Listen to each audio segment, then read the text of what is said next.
दोस्तों, इजराइल और हमास के बीच शुरू होने वाली जंग को आज लगभग 2 हफ्ते से भी ज़्यादा का वक्त गुजर चुका है। जैसे जैसे ये सारा वक्त गुजरा है वैसे वैसे ही इस जंग का नक्शा भी साफ होता चला गया है। हमास और इजराइल के वो लड़ाई जो शुरू में सिर्फ एक छोटा सा हमला या फिर झगड़ा नज़र आ रहा था, वो अब न सिर्फ एक ख़तरनाक जंग का रूप ले चुकी है कि एक ऐसी जंग बन चुकी है कि जो बहुत बहुत जल्द ही पूरी ही दुनिया को वर्ल्ड वॉर जैसे बड़े खतरे में भी धकेल सकती है। फिलहाल वक्त के साथ अब तो ये इस जंग की पोजीशन भी क्लियर हो चुकी है। मतलब ये भी पता चल चुका है कि दुनिया का कौन सा देश मतलब का कौन सा खिलाड़ी किस तरफ खड़ा है। मिसाल के तौर पर अगर सबसे पहले इजराइल की ही बात कर ले तो आखिर इजराइल के तरफ कौन कौन खड़ा है, तो और जो उसके सपोर्टर्स हैं उनके तरफ से किस किस तरह से तैयारियां हो रही है। तो सबसे पहले आप लोग मेडिटेरियन सी को देखेंगे। ये दरअसल हमारी दुनिया का वही मशहूर समंदर है कि जो इजराइल वाले इलाके से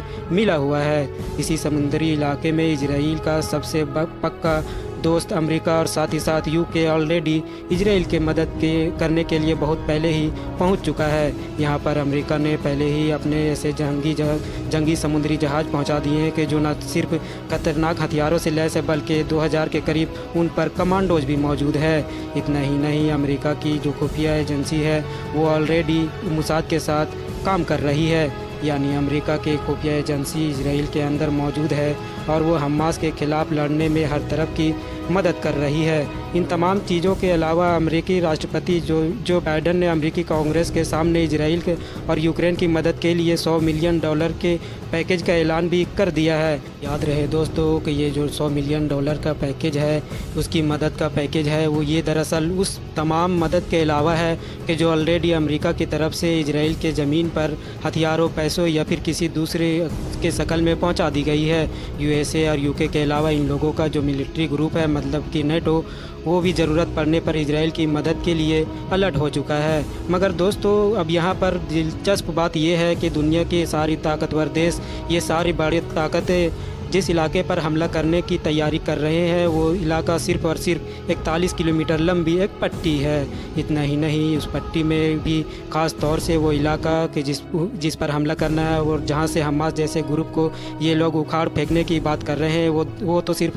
10 से 12 किलोमीटर के इलाके पर ही फैला हुआ गाजा शहर है। दूसरी तरफ इनके मुकाबले में खड़े हुए हमास की सबसे बड़ी ताकत कि जो उसने पिछले कई सालों में ज़मीन के नीचे बिछाया है, ये वही ख़तरनाक सुरंगों का जाल ही है कि जिसने पिछले एक लंबे वक्त से इजराइल और अमेरिका जैसे ताकतवर देश को भी गाजा की ज़मीन पर उतरने से रोक रखा है। क्योंकि इन खतरनाक सुरंगों की जाल की वजह से ये लोग बार बार ये सोचने पर मजबूर हैं कि क्या हम गाजा की ज़मीन पर हमास पे लड़ने के लिए उतरना भी चाहिए या फिर जैसा चल रहा है वैसे ही चलने देना चाहिए। अब अगर बात कर ले दूसरी तरफ हमास की कि आखिर हमास की तरफ कौन खड़ा है, ये तो मुझे आपको बताने की ज़रूरत ही नहीं है कि दुनिया का इस वक्त एकलौता देश है ईरान की जो खुले तौर पर गाजा के अंदर मौजूद हमास के लड़ाकों को सपोर्ट कर रहा है। इवन आप लोगों को याद होगा कि जब 7 अक्टूबर के दिन हमास की तरफ से इजराइल के ऊपर ये अटैक हुआ था तो इजराइल ने शुरू से ही ईरान को इस जंग में घसीटने की कोशिशें शुरू कर दी थी।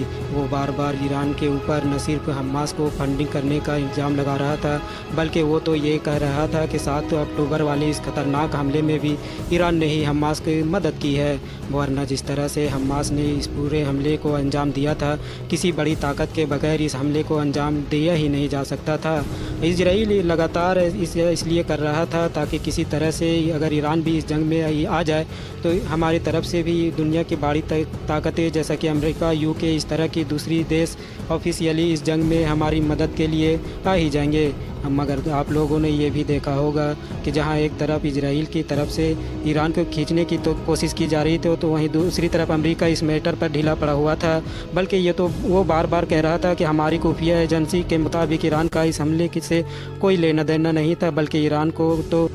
को तो हमास के इस अटैक के बारे में उससे पहले खबर भी नहीं थी। एक्सपर्ट्स मानते हैं कि अमेरिका की तरफ से ईरान को लगातार इस जंग से दूर बनाए रखने की जो कोशिश है वो दरअसल उस खतरे की वजह से है कि जिस खतरे को अमेरिका तो भाप चुका था, मगर शायद इजराइल ने नहीं भापा था। और ये खतरा है ईरान के प्रॉक्सी, मतलब कि ईरान की वो अलग अलग तरह के ग्रुप जो उसने पिछले कई सालों की मेहनत से मिडिल ईस्ट के अंदर अलग अलग इलाकों में तैयार किया है। चलिए अब मैं आप लोगों को और भी आसान भाषा में समझा देता हूँ। दरअसल ईरान की तरफ से पिछले एक लंबे वक्त से इजराइल को लगातार ये वार्निंग दी जा रही है कि अगर इजराइल ने गाजा के ऊपर बमबारी नहीं रोकी, या फिर अगर इजराइल की फ़ौज ज़मीन से भी गाजा में एंटर करने की कोशिश करेगी, तो उसको अंजाम खतरनाक भुगतने होंगे। मतलब साफ इशारा था कि दूसरी तरफ दूसरे लोग भी इस जंग में कूद पड़ेंगे। एक्सपर्ट्स मानते हैं कि अगर इजराइल ऐसा कर भी ले, जब भी ईरान तो खुद भी जंग में नहीं कूदने वाला है, बल्कि ईरान की वार्निंग का मतलब ये है कि ऐसा करने पर इजराइल और अमेरिका को चार मोर्चों पर जंग करनी पड़ेगी, जो यकीनी तौर पर ईरान से जंग करने से भी ज़्यादा खतरनाक होगा। बल्कि ये चीज़ तो इजराइल और अमेरिका जैसे ताकत के लिए भी एक डरावना ख्वाब साबित होगी। 4 मोर्चों में से सबसे पहला मोर्चा ये तो हमास ही है, जो ऑलरेडी बिल्कुल सामने से इजराइल से जंग लड़ रहा है। जबकि दूसरा मोर्चा जो होगा वो हिजबुल्लाह का होगा, जो लेबनान में मौजूद है और जो पूरी तरफ से न सिर्फ ईरान के सपोर्ट से ही चलता है, बल्कि इसकी तो बुनियाद ही इजराइल को ख़त्म करने के इरादे से ही और ईरान की कोशिशों से ही रखी गई थी। जाहिर है ये तो हो गए 2 मेन मोर्चे। जबकि तीसरा मोर्चा यमन से भी खुल सकता है कि क्योंकि यमन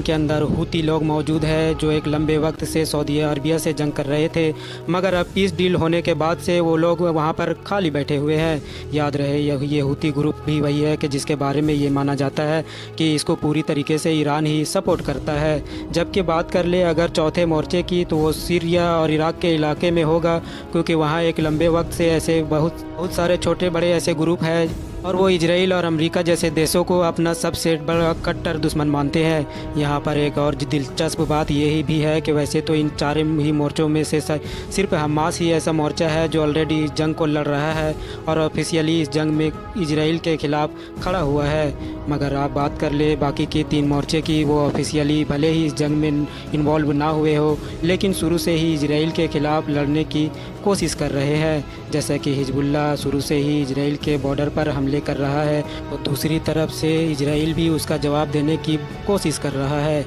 वहीं दूसरी तरफ पिछले कुछ दिनों से इस तरह से खबरें भी आई कि अमेरिका के उन फौजी अड्डे पर हमले हुए कि जो इराक़ और सीरिया के अंदर मौजूद है, और यकीनी तौर पर ये हमले उन्हीं छोटे बड़े ग्रुप के तरफ से किए गए थे कि जो इस इलाके में मौजूद है और जिनके बारे में ये माना जाता है कि ये ईरान की सपोर्ट से चलते हैं। इवन हद तो तब हो गई जब अभी भी 1-2 दिन पहले ही इस तरह की खबर आई कि यमन जैसे इलाके में जो इजराइल से बहुत दूर है, यहाँ से भी मिसाइल छोड़ी गई थी और ये मिसाइल सीधे तौर पर इजराइल में जा रही थी। मगर क्योंकि रेड सी के अंदर बीच में ही अमेरिका की जंगी जहाज़ मौजूद थे, तो उन्होंने इस मिसाइल को बीच में ही रोक दिया। जाहिर है कि यमन के इलाके से इजराइल के ऊपर हूती लोगों के अलावा कौन मिसाइल छोड़ सकता है। फ़िलहाल ये तो सिर्फ ईरान की बात थी, मगर पिछले कुछ दिनों में ऐसा भी हुआ है कि जिसकी वजह से अब चाहे चाइना और रसिया जैसे अब ताकतवर देशों के भी इस जंग में कूदने के चांसेस बढ़ते जा रहे हैं। अगर ऐसा होता है तो ये कोई वॉर नहीं बल्कि वर्ल्ड वॉर बन जाएगी। सबसे पहली चीज़ कि जिसने इस जंग का मैंडेट एकदम से चेंज कर दिया, वो दरअसल अभी कुछ दिन पहले ही गाजा के एक हॉस्पिटल में होने वाली वो एयर स्ट्राइक थी कि जिसमें 500 भी ज़्यादा लोगों की जान चली गई थी इजराइल की तरफ से। बाद में इस एयर स्ट्राइक से दामन झाड़ने की काफ़ी कोशिश की गई और बार बार ये कहा गया कि एयर स्ट्राइक हमारी तरफ से नहीं बल्कि गाजा में मौजूद लड़ाकों की ही तरफ से ही थी। मगर फिर भी दुनिया ने इस बात पर ज़्यादा यकीन नहीं किया, बल्कि उल्टा इस हादसे की वजह से इस जंग का पूरा नैरेटिव चेंज हो गया और वो बम्पर सपोर्ट के जो इजराइल को मिल रहा था वो इस हादसे के बाद से ही गाजा के आम लोगों को मिलने लगा। साथ ही साथ एक बड़ी गलती अमेरिका के राष्ट्रपति जो बाइडेन की तरफ से भी हुई। उन्होंने अपने पिछले कुछ बयानों में ये लगातार हमास और रसिया को एक ही तराजू में तोलने की कोशिश की। यानी जब भी अमेरिकी राष्ट्रपति की तरफ से कोई भी इजराइल के सपोर्ट में बयान दिया जाता था तो उसमें ये दिखाने की कोशिश की जाती ना तो हम हमास को जीतने देंगे, ना ही रसिया के डिक्टेटर यानी कि तानाशाह पुतिन को जीतने देंगे। अब जाहिर है इन तमाम बयानों से रसिया तो नाराज़ हो गई। वो रसिया कि जिसका ऑलरेडी झुकाव यूक्रेन की वजह से फ़िलिस्तीन की साइड में ही था, अब तो उसको ऑटोमेटिकली फ़िलिस्तीन को सपोर्ट करने की मौका मिल गया। नतीजा ये हुआ कि रसिया ने भी ब्लैक सी के पूरे एरिए में अपनी मिलिट्री मूवमेंट शुरू कर दी। रसिया की तरफ से जो उसके जेट्स को लगातार पेट्रोलिंग का ऑर्डर दिया गया है, वो भी ऐसे जेट्स के जिनके ऊपर ऐसी हाइपरसोनिक मिसाइल लगी हुई है कि जिनके रेंज 1000 किलोमीटर के करीब है, जो इजराइल तक वार करने के लिए काफ़ी साबित होंगी। इवन रसिया के राष्ट्रपति पुतिन के जो रिसेंटली चाइना के दौरे पर गए हुए थे, वहाँ पर तो उन्होंने अमेरिका को धमकी के लहजे में ये तक कह डाला कि जो कि अमेरिका ने यूक्रेन की तरह मिडिल ईस्ट में भी जंग शुरू कर दी है और उसने अपने समुद्री मतलब के जंगी जहाज़ भी भेज दिए हैं, तो उसके जवाब में ही मैंने ब्लैक सी में ये सब कुछ शुरू करवाया है। यानी एक तरीके से पुतिन की तरफ से ये अमेरिका को खुली चुनौती दी जा रही थी। पुतिन का कहना था कि मिडिल ईस्ट की ये जो तस्वीर बदल रही है, हम इस पर पूरी तरह से नज़र बनाए हुए हैं। अब तो इस तरह से खबरें भी आ रही है कि चाइना की तरफ से लगभग 6 वॉरशिप्स को मिडल ईस्ट की तरफ रवाना किया गया है, ताकि मिडल ईस्ट में जो कुछ भी चल रहा है उस पर गहरी नज़र बनाई जा सके। इतना ही नहीं, जैसे जैसे ये कॉन्फ्लिक्ट आगे बढ़ेगा वैसे वैसे उन अरब देशों पर भी प्रेशर बढ़ता जाएगा कि जो अभी तक काफ़ी हद तक खामोश नज़र आ रहे हैं, यार ये प्रेशर अभी भी काफ़ी हद तक बढ़ता हुआ नज़र आ ही रहा है। ये सारा प्रेशर इस देश में रहने वाले उन आम लोगों की तरफ से पड़ रहा है कि जो बड़े ही भारी भरकम प्रोटेस्ट कर रहे हैं। जाहिर है कि अगर ये जंग और लंबी खिंचती है और हालात और बिगड़ते हैं, तो भले ही वो फ़िलिस्तीन की मदद ना करे, लेकिन इजराइल के ख़िलाफ़ उनके तेवर सख्त से सख्त होते चले जाएंगे। अरब देशों के अलावा तुर्की के राष्ट्रपति रजब तैयब अर्दोगान भी लंबे वक्त तक इस जंग में सिर्फ अपने जुमलों और स्पीचेस से काम नहीं चला सकेंगे। वो इसलिए क्योंकि तुर्की में भी जिस लेवल का प्रोटेस्ट हो रहे हैं, उससे पता चलता है कि वहाँ के गवर्नमेंट के ऊपर कितना ज़्यादा प्रेशर दिन ब दिन बढ़ता जा रहा है। याद रहे दोस्तों कि जिस तुर्की में ये बड़े बड़े प्रोटेस्ट हो रहे हैं, ये दरअसल वही वोट बैंक है कि जिसके बलबूते पर रजब तैयब अर्दोगान 2 दशकों से लगातार तुर्की पर राज करते आ रहे हैं। तो कुल मिलाकर अब हम ये कह सकते हैं कि यह बात तो क्लियर हो चुकी है कि ये जंग लंबी चलने वाली है। साथ ही साथ ये भी बात क्लियर हो चुकी है कि जिस तरह से इनके शुरू में नज़र आ रहा था कि आसानी के साथ इजराइल और अमेरिका मिलकर गाज़ा में बैठे हुए हमास को ख़त्म कर देंगे, तो वैसा बिल्कुल भी शायद नहीं होता हुआ नज़र आ रहा है, क्योंकि वक्त के साथ इजराइल और अमेरिका का दुश्मन भी ताकतवर से ताकतवर होता जा रहा है। फ़िलहाल दोस्तों आज की अपनी वीडियो को यहीं पर ख़त्म करते हैं। वीडियो पसंद आने पर न सिर्फ वीडियो को लाइक करें बल्कि अपने फ्रेंड्स के साथ भी ज़रूर शेयर करें, और इसी तरीके के नॉलेजेबल हिस्टोरिकल वीडियो हमेशा देखने के लिए हमारे इस चैनल को सब्सक्राइब करने के साथ साथ बेल आइकन को भी ज़रूर प्रेस करें।